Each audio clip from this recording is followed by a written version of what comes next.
Okay, so last lecture में हमने volume find किया था सॉलिड ऑफ रेवोल्यूशन का using disc method and washer method. आज अगेन हम वॉल्यूम फाइंड करेंगे सॉलिड ऑफ रेवोल्यूशन का using shell method. Shell method को आप कह सकते हैं कि ये एक जनरल मेथड है, यानी जहाँ पर आपका डिस्क और वाशर मेथड फेल हो जाता है ये वहाँ पर भी काम करता है। सो इस लेक्चर में हम मेथड को थोड़ा डिस्कस करेंगे पहले, और उसके बाद फिर हम प्रॉब्लम की तरफ चलेंगे। अस्सलाम वालेकुम स्टूडेंट्स, मेरा नाम अम्माद मुजाहिद है और आप देख रहे हैं the mathematics outlet YouTube channel, एक ऐसा प्लेटफॉर्म जहां पर कॉलेज और यूनिवर्सिटी के मैथमेटिक्स के कोर्सेज अपलोड किए जाते हैं। I mean FSc, BSc, MSc और इवन एमफिल तक के। इसके साथ साथ अगर आप किसी कॉम्पिटिटिव एग्ज़ाम की तैयारी कर रहे हैं जिसमें मैथमेटिक्स पूछा जाता है तो भी ये चैनल आपके लिए बहुत हेल्पफुल रहेगा। वीडियो के बाद इसे विज़िट करें और फ्यूचर अपडेट्स के लिए इसे सब्सक्राइब करके बेल के आइकन पर लाजमी क्लिक कर लें। Thank you. पहले ज़रा हम क्विकली रिवाइज कर लेते हैं जो लास्ट टाइम हमने काम किया था, यानी डिस्क मेथड और washer method. Right, disc method में क्या होता है कि आपके पास जो भी कर्व है आप उसको किसी भी एक्सिस के अलोंग रोटेट करवाते हैं जिससे आपके पास एक सॉलिड बन जाता है, जैसे आप ये लेफ़्ट वाली में देख रहे हैं। ठीक है, तो देन आप उसका क्रॉस सेक्शन फाइंड करते हैं। लेट्स से दिस वन, ये क्रॉस सेक्शन एरिया बेसिकली आप फाइंड करते हैं जो कि एक सर्कुलर होता है, और आप फिर इसको ओवर द इंटरवल, जो भी आपका इंटरवल हो उस इंटरवल के ओवर आप उसको इंटीग्रेट करते हैं, यानी तमाम एरियाज़, तमाम जो उसकी आप स्लाइसिंग करते हैं, जो उसका क्रॉस सेक्शंस करते हैं, और तमाम एरिया सम अप हो के अल्टीमेटली आपको वॉल्यूम मिल जाता है। ठीक है, तो this is how the disc method work basically. इसी तरह से वाशर मेथड में ये होता है कि दो कर्व्स होती हैं एक की बजाय, एक आउटर कर्व होती है, एक इनर कर्व होती है। जैसे ये देखें, इसमें आपके पास दो कर्व्स थी, आपने उनको लेट्स से एक्स एक्सिस के अलोंग रोटेट करवाया, और आपके पास ये एक, इस मेथड को बेसिकली कहते हैं वाशर, क्योंकि इसके अंदर बेसिकली होल आ गया। इसके अंदर भी सेम आप वही काम करते हैं, यानी आप क्रॉस सेक्शन फाइंड करते हैं बेसिकली। ठीक है, और इसका जो क्रॉस सेक्शन है उसका अगर उसका जो व्यू है वो कुछ इस तरह से होगा। This is outer circle and this one is inner circle. तो इसमें आप क्या करते थे, आउटर सर्कल का जो एरिया है माइनस इनर सर्कल का एरिया, सिंपल, और उसको फिर आप इंटीग्रेट करते थे ओवर द इंटरवल, जिससे आपके पास वो सम अप होके ओवरऑल वॉल्यूम बन जाता था। ठीक है, एक और चीज़ इसमें देखने की ये है कि इसमें जो एक्सिस ऑफ रोटेशन थे ना, जैसा कि लेट्स से इसमें एक्स एक्सिस है, आपकी जो क्रॉस सेक्शन है वो इसके परपेंडिकुलर थी, आप जो स्लाइसिंग कर रहे थे वो परपेंडिकुलर थी, वाशर मेथड में भी और डिस्क मेथड में भी। आज जो हम मेथड करने जा रहे हैं जिसका नाम शेल मेथड है, उसमें आपके एक्सिस ऑफ रोटेशन के पैरेलल होगी ये। अच्छा, अब देखें, लेट्स से अब आते हैं हम शेल मेथड की तरफ। लेट्स से आपके पास ये एक कर्व है, आपने इसको अलोंग वाई एक्सिस रोटेट करवाया, जिससे आपके पास जो है वो कुछ इस तरह से ये सॉलिड शेप बन गई। ठीक है, वाई एक्सिस के अलोंग रोटेट करवाने से आपके पास ये एक सॉलिड शेप बन गई है। अब आप इस पर डिस्क मेथड अप्लाई नहीं कर सकते, ना ही आप इस पर वाशर मेथड अप्लाई कर सकते हैं, क्योंकि वाशर मेथड में हमारे पास एक इनर और आउटर फंक्शन दो डिफरेंट होते हैं, इसमें बहरहाल एक ही है। ठीक है, इस पे कैसे वॉल्यूम इसका फाइंड करेंगे, वो एक और फिगर नीचे मैंने लिखी हुई है, बनाई हुई है, इस पर गौर करें ज़रा। लेट्स से आपके पास ये एक ग्राफ गिवन है y is equal to f of x का। ठीक है, आपने इसे y एक्सिस के लॉन्ग रोटेट करवाया तो ये आपके पास एक सॉलिड बन गया। आपने करना ये है कि इस सॉलिड के अंदर से आपने सिलेंडर्स लेने हैं, जो आप दरमियान वाली पिक्चर में देख रहे हैं। एक सिलेंडर लिया जिसकी जो विथ थी वो बहुत बेसिकली थिन सिलेंडर था। ठीक है, विथ उसकी बहुत कम थी। तो आपने वो जब सिलेंडर लिया, सिलेंडर लेने के बाद आपने इस एक सिलेंडर का वॉल्यूम फाइंड करना है और फिर उसको इंटीग्रेट कर देना है, तो वो जितने भी इनफाइनाइटली मैनी सिलेंडर्स होंगे वो सब का वॉल्यूम जमा होकर आपके पास ओवरऑल वॉल्यूम आ जाएगा। ठीक है, अब ये देखें ना, इस एक सिलेंडर का वॉल्यूम कैसे फाइंड करेंगे, उसका फॉर्मूला हमारे पास है जनाब, सर्कल की वजह से आ जाएगा, सॉरी, सर्कल की वजह से आपके पास आ जाएगा 2 पाई।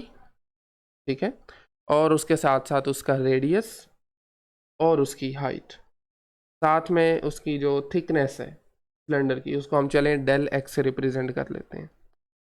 ठीक है, देखिए ना, आपका बेसिकली ये व्यू होगा, वॉल्यूम जो आप फाइंड करना है अपने सॉलिड ऑफ रेवोल्यूशन का, तो रेवोल्यूशन से पहले ये कर्व है y is equal to f of x, तो आपके पास ये व्यू होगा ना बेसिकली।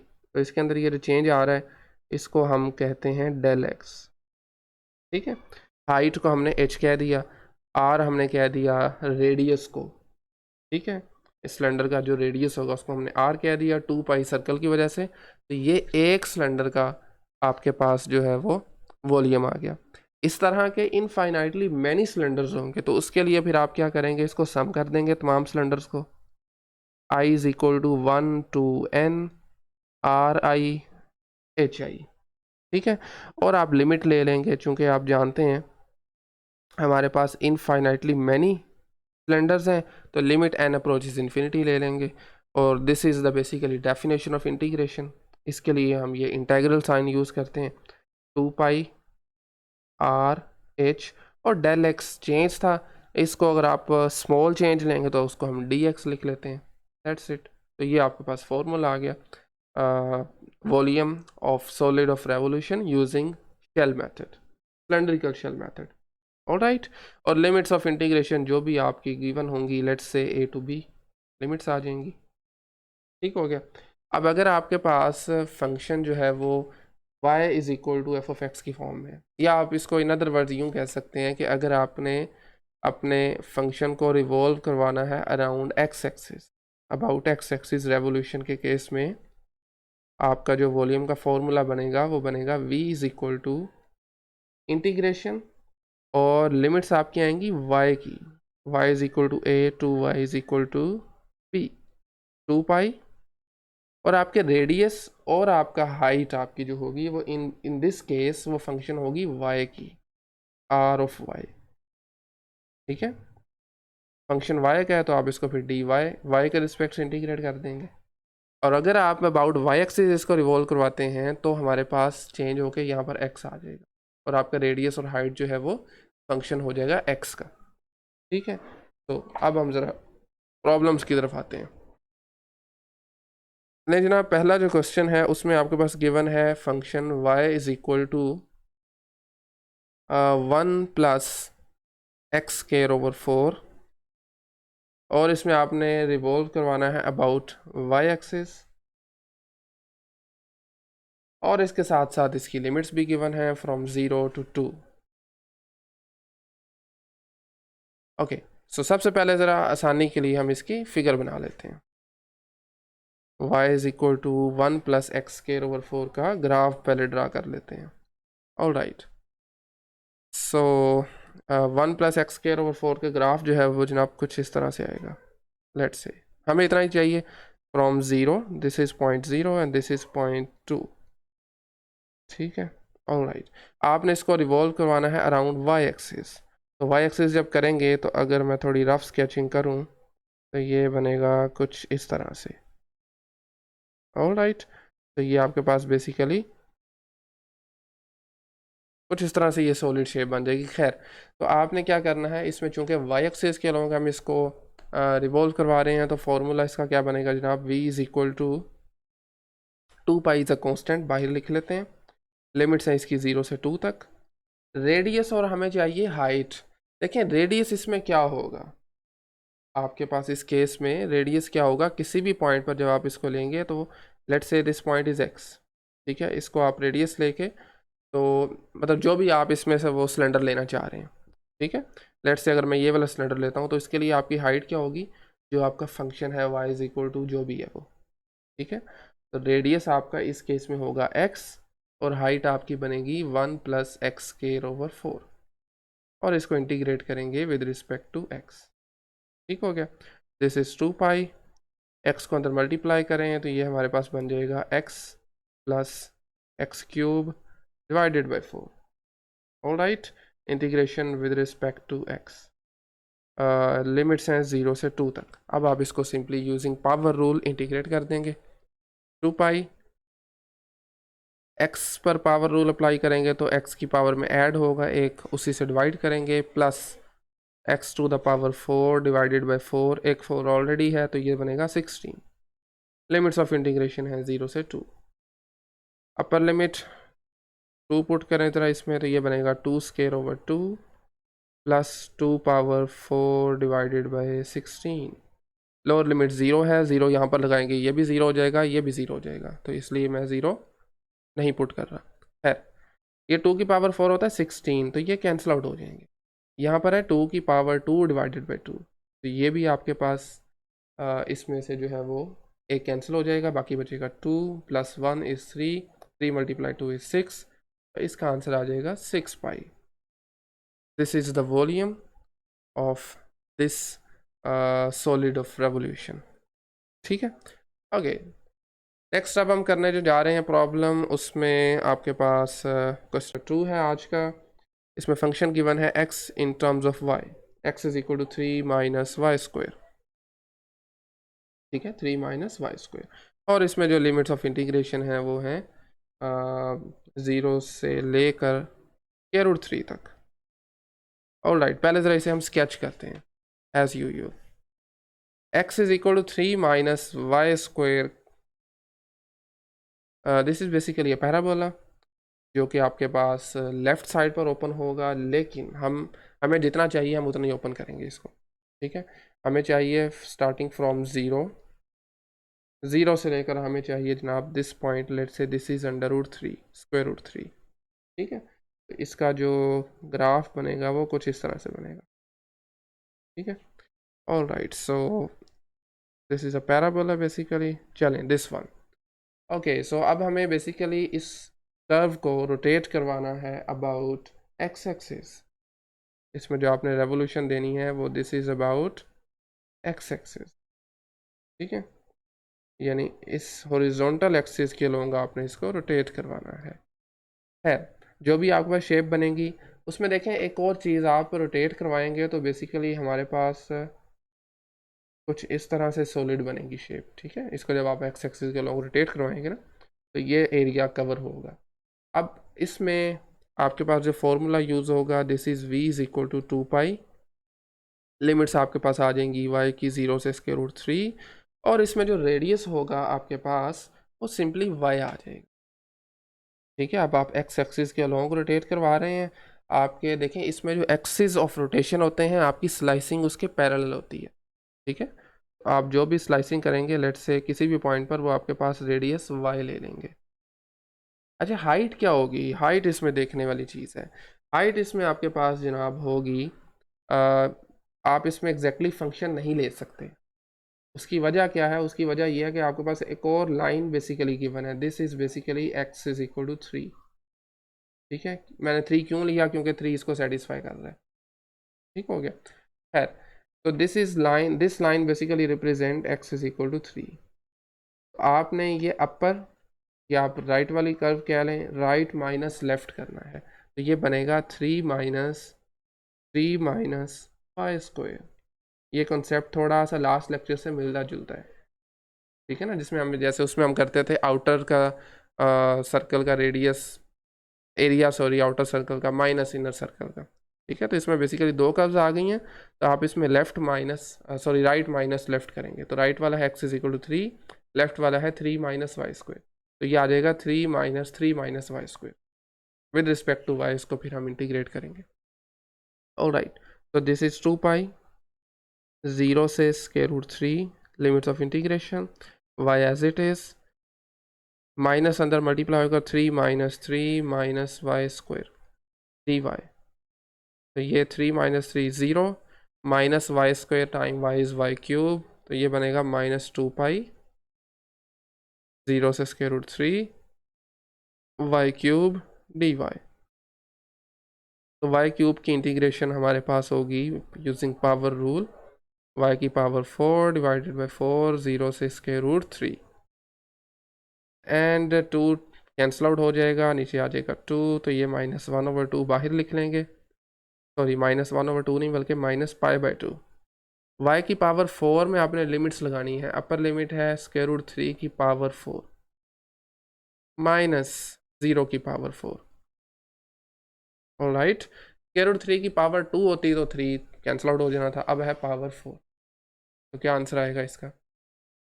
दिस इज़ -π/2, और ये आपके पास जनाब बन जाएगा 3 का स्क्वायर बेसिकली, ऐसे ही है ना, ये आपके पास बनेगा 3 का स्क्वायर। तो दिस इज़ 9 बेसिकली, 9 - 0 आ जाएगा, तो आंसर इसका 9π/2 आएगा। ठीक है, 9 पाई/2 आ जाएगा। छोटी सी इसमें हम एक मिस्टेक कर गए हैं, खैर मैटर नहीं करता इतना वैसे। माइनस को जब आपने मल्टीप्लाई करना था तो ये प्लस का वाई स्क्वायर बन रहा था, ठीक है ना, this minus multiply this minus तो प्लस का वाई स्क्वायर, तो ये माइनस जो हम बाहर लिख रहे हैं बेसिकली ये रिमूव कर देंगे। ऑल राइट, तो हमारा जो आंसर है दिस इज पॉजिटिव 9 पाई/2 volume of this solid of revolution. One last question आज का, और ये थोड़ा सा पहले वाले क्वेश्चन से चेंज है, जिसमें हमारे पास बेसिकली दो फंक्शंस गिवन हैं। One of them is y is equal to x, another one is y is equal to minus x/2 and the line x is equal to 2, और इसको हमने रोटेट करना है अबाउट y एक्सिस। सबसे पहले sketching कर लेते हैं ताकि इस चीज़ को समझने में थोड़ा आसानी रहे। Alright, so this is our coordinate system. आपके सबसे पहले हम y is equal to x को स्केच करते हैं। This is a straight line passing through origin, और x एक्सिस के साथ ये 9 पाई/4 यानी 45 डिग्री का एंगल बनाती है, ठीक है। Another one is -x/2, again this line passing through origin, कुछ इस तरह से, ठीक है। Next line is x is equal to 2, तो वो आपके पास कुछ इस तरह से आ जाएगा, ठीक हो गया। This point is basically 2। अब हम बेसिकली इनको सबको रिमूव करते हैं, हमारे पास एक काइंड ऑफ ट्रायंगुलर रीजन बचेगा पीछे, ठीक है। ओके, तो अभी रिमूव कर दें और इसको भी यहाँ तक रिमूव कर दें, तो ये रीजन है। अब हमने इसको रोटेट करवाना है अबाउट वाई एक्सिस, जिससे हमारे पास एक सॉलिड शेप बनेगी जिसको हम कहते हैं सॉलिड ऑफ रेवोल्यूशन, और उसका हमें फिर वॉल्यूम फाइंड करना है, ठीक है। मेथड वही है कि आपने एक सिलेंडर लेके उसको इंटीग्रेट करना है। इंटीग्रेट का मतलब है आप बेसिकली सब सिलेंडर्स को सम अप कर रहे हैं। अबाउट वाई एक्सिस है तो इसमें लिमिट्स ऑफ इंटीग्रेशन होंगी 0 से 2 तक। फॉर्मूला आपका बनेगा v is equal to 2 pi is a constant, limits of integration 0 से 2। रेडियस क्या होगा इस केस में? रेडियस इस केस में सिंपली x आ जाएगा, ठीक है। हाइट क्या होगी? हाइट अब हमें देखनी है। देखें सॉलिड हमारा जो है वो अबाउट वाई एक्सिस हम उसको रोटेट कर रहे हैं, ठीक है। अबाउट वाई एक्सिस रोटेट कर रहे हैं तो हमारे पास बेसिकली जो दो फंक्शंस यूज़ हो रहे हैं ना, one of them is y is equal to x, other one is y is equal to -x/2। तो आप अपर माइनस लोअर करेंगे। अभी जो मैंने आपको ऊपर फिगर बताई थी उसमें ऐसे ही था ना। बेसिकली हमने ये छोटा सा एक सिलेंडर लेना है, जब आप रोटेट करेंगे तो ये कंप्लीट एक सिलेंडर बन जाएगा, ठीक है। तो आपने इस सिलेंडर लेने के लिए इसकी जो हाइट कंसिडर करेंगे वो अपर फंक्शन है x और नीचे वाला फंक्शन है -x/2। अपर माइनस लोअर कर देंगे, simple x minus -x/2 integration with respect to x, v is equal to 2 pi integration from 0 to 2, x as it is आ जाएगा, ये बनेगा x plus x/2। x plus x/2 को जब आप सम करेंगे तो ये बनेगा 3x/2 with respect to x, ठीक है। 2 से आपका कैंसिल आउट हो जाएगा जनाब, 3 पाई बाहर रह जाएगा, दिस इज़ अ कांस्टेंट, और आपको इंटीग्रेशन करनी है 0 से 2 तक जस्ट x² की विद रिस्पेक्ट टू x² पे यूजिंग पावर रूल, तो ये बन जाएगा x³ 3, लिमिट्स फ्रॉम 0 to 2, 3 से कैंसिल आउट हो जाएगा। x में लिमिट पुट करें, अपर लिमिट है जनाब 2³ माइनस 0³, 2³ इज 8, तो आंसर इसका आ जाएगा 8 पाई, ठीक है। तो this is the volume of solid of revolution जब आप इसको अराउंड वाई एक्सिस रोटेट करते हैं, ठीक है। चलें, अगर आप इसकी चाहते हैं ना, इसकी कुछ इस तरह से फिगर बनेगी, ठीक हो गया। यानी ये आपके पास बेसिकली एक सॉलिड बनेगा जिसमें से आपने बहुत थिक विथ के आपने सिलेंडर्स लेने हैं।